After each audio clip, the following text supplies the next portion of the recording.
শহীদ আল্লামা দেলাওয়ার হোসাইন সাইদি রহমতুল্লাহ আলাইহি। কেউ যদি বলেন মারা গেছে, না, উনি মারা যায়নি, ওনাকে মেরে ফেলা হয়েছে।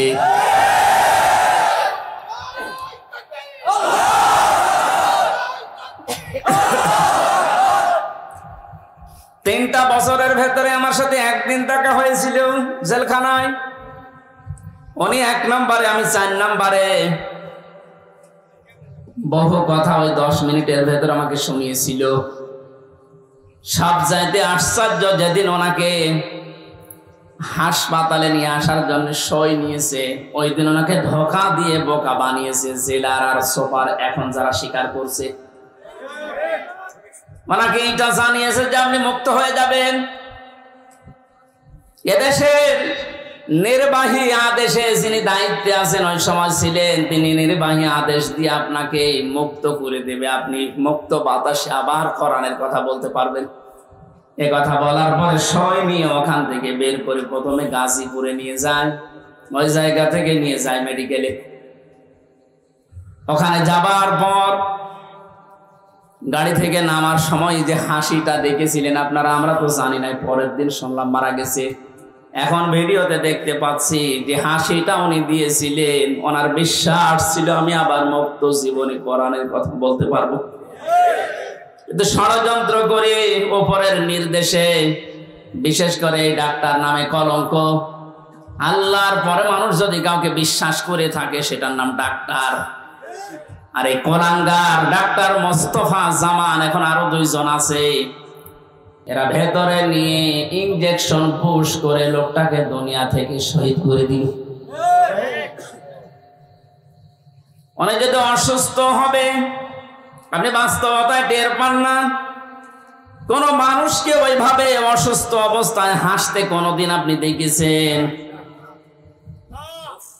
সুতরাং উনি মারা গিয়েছে কখনো না, আমি বিশ্বাসও করি না, কোনদিন বলিও না।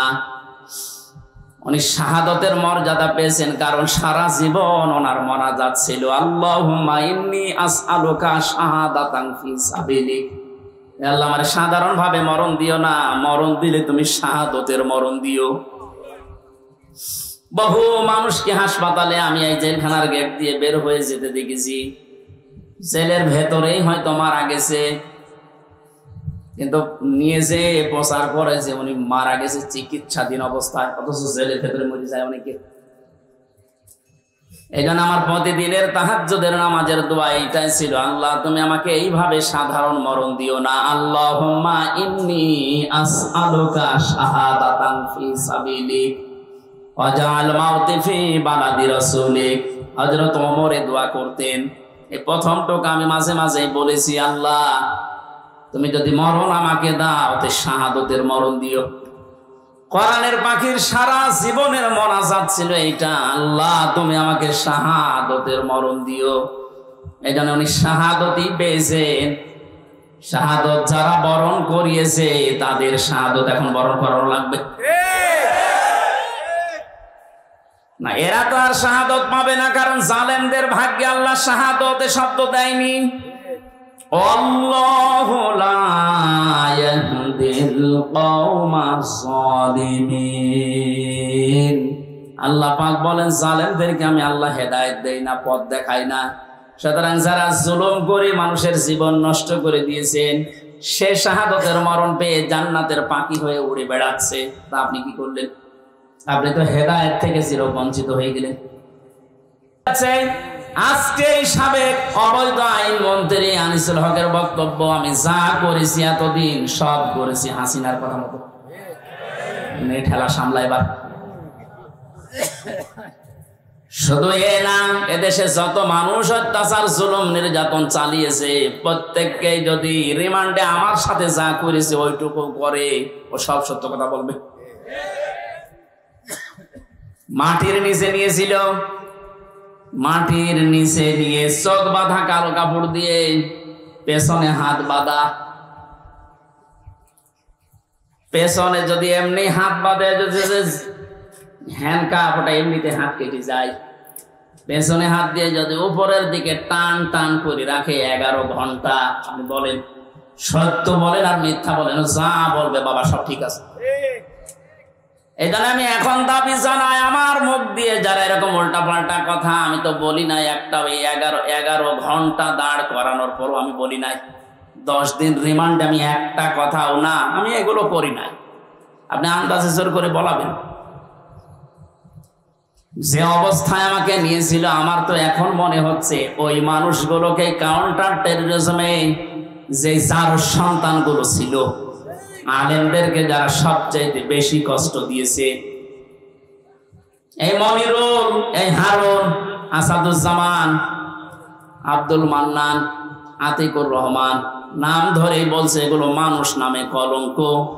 মানুষ হয়ে দিতে পারে আমি না দেখলে বিশ্বাস করতাম না। 10টা দিন গেছে আমার 10 বছরের মতো, ঘুম তো নেই। আন্দাজে কষ্ট আপনি কেন দিলেন? নিজেরাই মাঝে মাঝে বলা করতে, হুজুর কিছু জানে না, আমরাও জানি।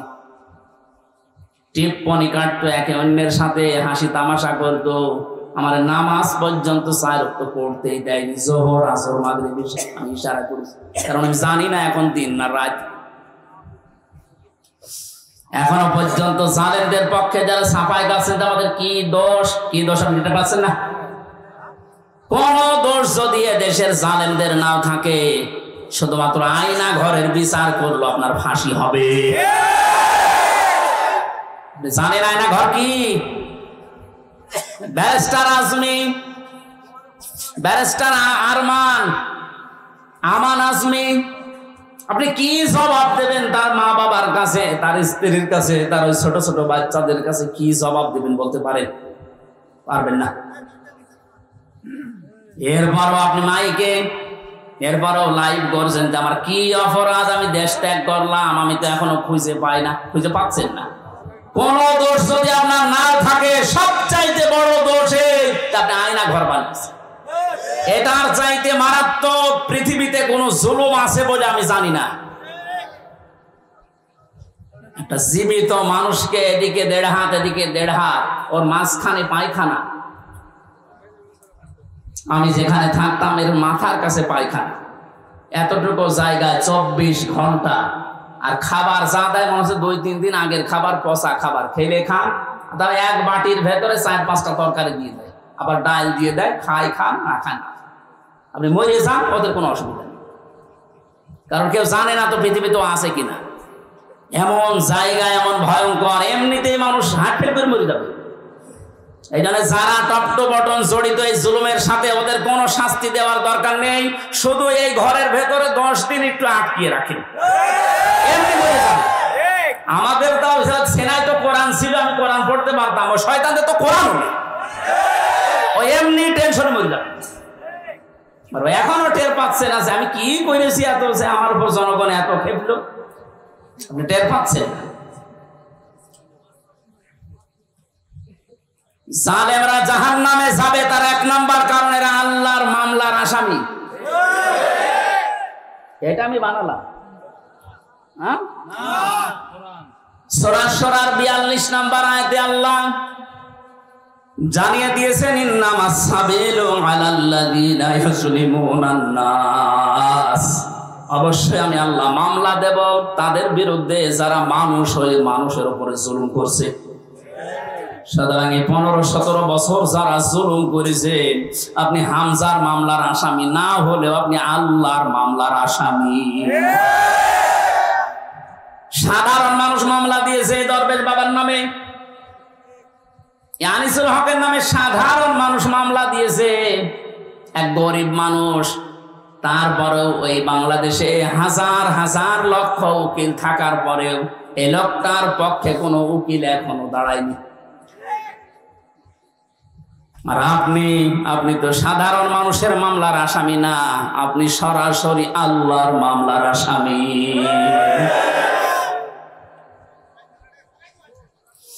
এজন্য আমাদের সাবধান হওয়া দরকার, এখান থেকে শিক্ষা নিতে হবে। আমরা যেন আবার আল্লাহর মামলার আসামি হয়ে না যাই। এদের জন্য হেদায়েত কামনা করলে হেদায়েত হবে না, কারণ কোরআন নিষেধ করেছে, আল্লাহু লা ইয়াহদিল কওমাজ জালিমিন। ইয়াহদি এটা মোজারে, বর্তমান ভবিষ্যৎ, প্রেজেন্ট ফিউচার। জালেমদেরকে আল্লাহ হেদায়েত দিচ্ছে না, দেবেও না।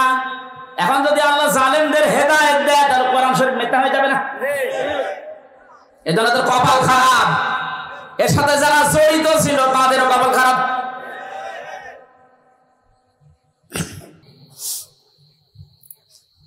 ফরিদপুরবাসী বড় ব্যথা নিয়ে কথা বলছি। এই জালেমদের জুলুমের কারণে আমার ছোট মেয়েটা আজ পর্যন্ত আমার চিনে না, আমার কাছেও আসতে চায় না, ভয় পায়। কি করেছিলাম? কোরআন হাদিসের কথাগুলো ওপেন ভাবে বলতাম, গোপন রাখতাম না। এইটা আমার অপরাধ। এতটুকুর জন্য আপনি 3টা বছর নষ্ট করবেন আর এত কষ্ট আমার দেবেন? এটা ধরে নিয়েছে, বসিয়ে তো ছড়ে দিলেই হয়েছে, এইভাবে বলতে নেই। আমি তো সংশোধন হয়ে যেতাম। 8 মাস 9 মাস বয়সে আমি রেখে এসেছিলাম। 3 বছর পরে এখন ওর বয়স 4 বছর, এখনো পর্যন্ত স্বাভাবিক না, আমার কাছে আসতে চায় না। কেন আপনি কাজ করলেন? কি জবাব দেবেন বলেন তো? এই জন্যই মাওলানা মামুনুল হক এই কথাটা বারবার আমাকে শোনাতেন। জালেমদের, বেঈমানদের কোনো জানাজা নেই, জানাজা মানে তাকে সাক্ষী দিয়ে আল্লাহর কাছে বসিয়ে দিয়ে যে ভালো ছিল, এই কথা বলা যাবে? এই জন্য আমরা সাবধান হচ্ছি, আপনাদেরকেও সাবধান করছি। এখনো জুলুমের পক্ষে যদি আপনি স্ট্যাটাস দিয়ে যান, জুলুমের পক্ষে ছাপায় গান, আপনিও জানেন, আপনিও চিহ্নিত। আপনি মারা গেলে আপনার জানাজা পড়া, কবরে দেওয়া জায়েজ নেই। কারণ আপনি এমনিতেও জাহান্নামে যাবেন, অমনিও জাহান্নামে যাবেন। জালেমের জন্য জান্নাত হারাম। কথা বলছেন এখানে? জালেমের জন্য জান্নাত হারাম। মানে জালেম হচ্ছে আল্লাহর মামলার আসামি। এটা ছোটখাটো বিষয় না, অনেক ওজনওয়ালা কথা আল্লাহর।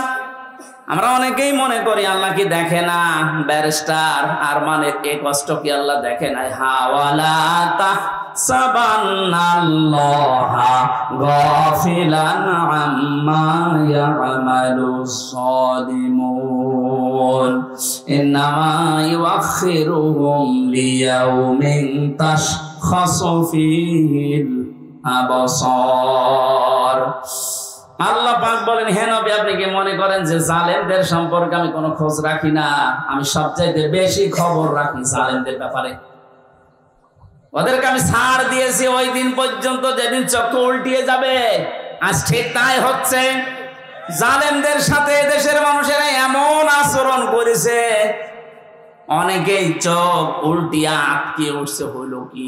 বিশেষ করে ঝিনাইদহ ইরন চেয়ারম্যান, ওরে পিটিয়ে মেরে জালেমকে গাছের সাথে না, ওই পিলারের সাথে টাঙিয়ে মরার পর উঠেছে। দুনিয়া আটকে উঠেছে। যে হচ্ছে কি? আবু সাইদকে, যে লোকটা সজ্ঞানে স্বেচ্ছায় গুলি করে হত্যা করেছিল, তার জনগণ পিটিয়ে ন্যাংটা করে টাঙিয়ে রেখেছে। উল্টো করে ইন্নামা ইউআখিরুহুম লিয়াউমিন তাশখাসু ফীহিল আবসার। আমার তো মনে হচ্ছে কোরআনের এই আয়াত এখন খাপের খাপ, মমতাজের বাপ সব মিলিয়ে যাচ্ছে।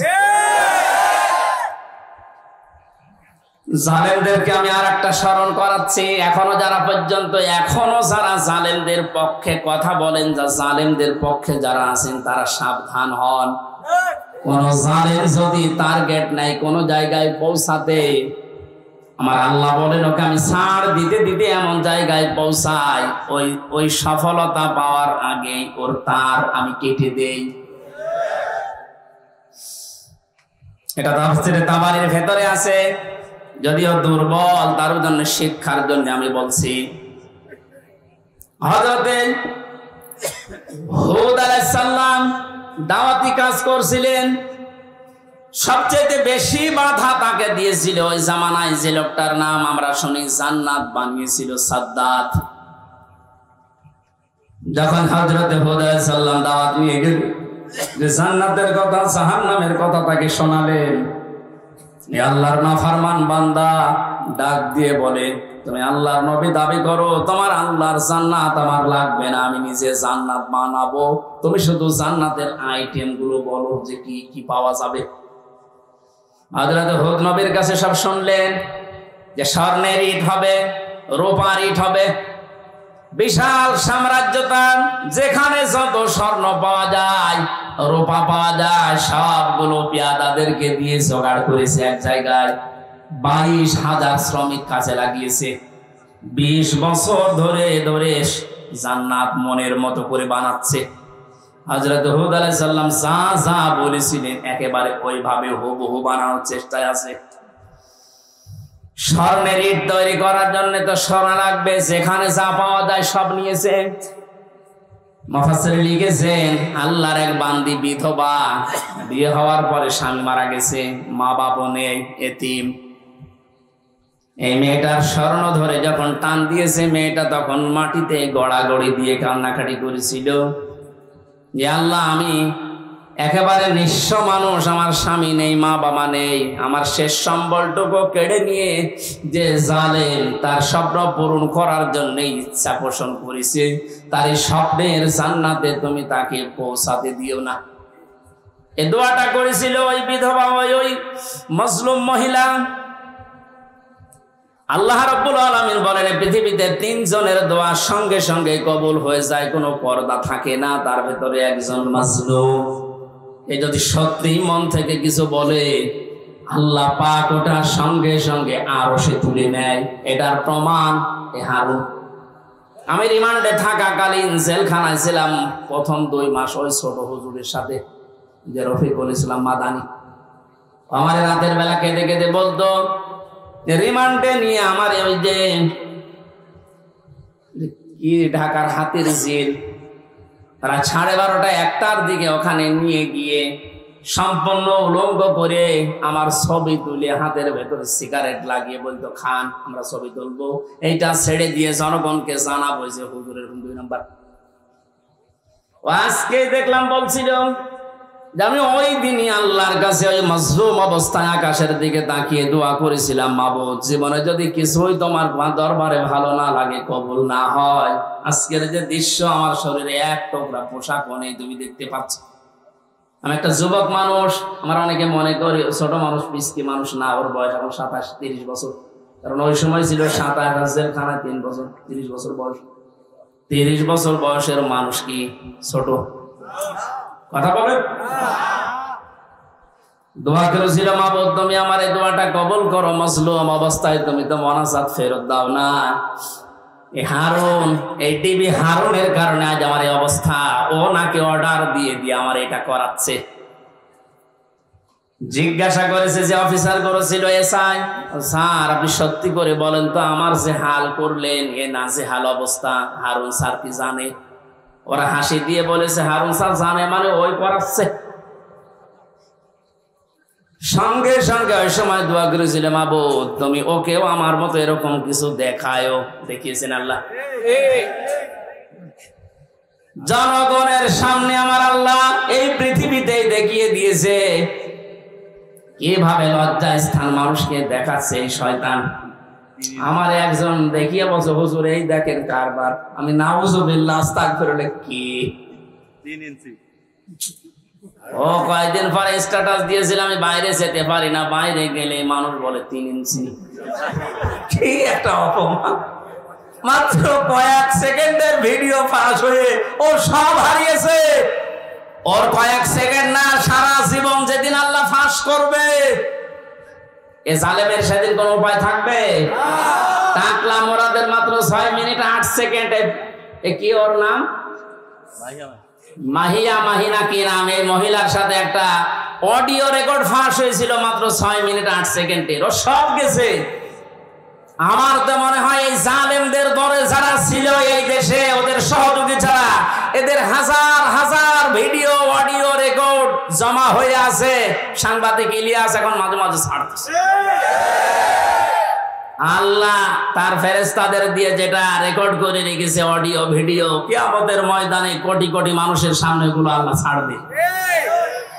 30 সেকেন্ডের ভিডিও যদি 3 ইঞ্চি নাম শোনো, এই 50 বছরের ভিডিও আল্লাহ যেদিন ছেড়ে দেবে পুরাটা মুখ দেখাতে পারবো না। শেষ পর্যন্ত এই মহিলার দোয়া আল্লাহ এমন ভাবে কবুল করেছিলেন, জান্নাত বানানো কমপ্লিট। শেষ করার পরে ডাক দিয়েছে, এত সিকিউরিটি দিয়ে সাজিয়েছে, একটা পিপিলিকা পর্যন্ত প্রবেশ করার কোনো কায়দা নেই। জান্নাতের গেটে যাবার পরে দেখে একজন ফকির বসে আছে। ফকির ডাক দিয়ে বলে, বাদশাহ আমার সাথে কিছু কথা বলা লাগবে আপনার। রেগে বলছে, তুমি কে, এখানে আসলে কি করে? এখানে তো কোনো মানুষ আসার অনুমতি নেই, কথা যদি বলাই লাগে পরে বলবো, আমি আগে জান্নাত দেখে আসি। ফকির ডাক দিয়ে কানের কাছে মুখ নিয়ে বলছে, বাদশাহ আমি কিন্তু দুনিয়ার সাধারণ ফকির না, আমি আজরাইল। মাথাটা একটু কাত করো ঘোড়া থেকে, আমি কথাটা বলে চলে যাব। কানের কাছে মুখ নিয়ে বলছে, আমি এসেছি তোমার জান কবজ করার জন্য, রেডি হও। ওই সময় বলেছিল, ফেরেশতা একটু সময় দাও, আমি শুধু জান্নাতটা ঘুরি, এখানে আসার পরে আমার জানটা নিয়ে নিও। ফেরেশতা ওই সময় বলেছে, কখনোই না। ইদা জাআ আজালুহুম লা ইস্তাখিরুনা সাআতান ওয়া লা ইস্তাকদিমুন। আল্লাহ পাক বলেন, এই পৃথিবীতে যখন যার সময় এসে যাবে, 1 সেকেন্ড আগেও তার মরণ হবে না, 1 সেকেন্ড পরেও মরণ হবে না। নির্ধারিত সময় লোকটাকে আল্লাহ বিদায় দিয়ে দেবে। এরপরেও ঘোড়ার পা থেকে জান্নাত পর্যন্ত পৌঁছাতে ও সর্বাত্মক চেষ্টা চালিয়েছিল। আল্লাহর ফেরেশতা ঘোড়া থেকে পা জান্নাতের যে বানানো জান্নাত ওর চৌকাঠ পর্যন্ত স্পর্শ করার আগেই জান কবজ করে ফেলেছে। মুফাসসিরে আয়াত তাফসীর করতে গিয়ে তিনি কয়েকটা কারণ দিয়েছেন কেন জান্নাতে প্রবেশ করতে পারলো না ওর বানানো। 1 নম্বরে আমি প্রায় এখানে 26টা কারণ পড়েছিলাম, সবগুলো আমার মনেও নেই, কয়েকটা বলছি। প্রথম নম্বরে কারণ হচ্ছে ওই যে মজলুম মহিলা, যার শেষ সম্বলটুকু কেড়ে জালেম তার স্বপ্ন পূরণ করার জন্য চেষ্টা করেছিল, ওই মহিলার দোয়া আল্লাহ কবুল করে নিয়েছিলেন। রব্বুল আলামিন আমার শেষ সম্বলটুকু যে কেড়ে নিল, ওই জালেম যেন তার বানানো স্বপ্নে প্রবেশ করতে না পারে।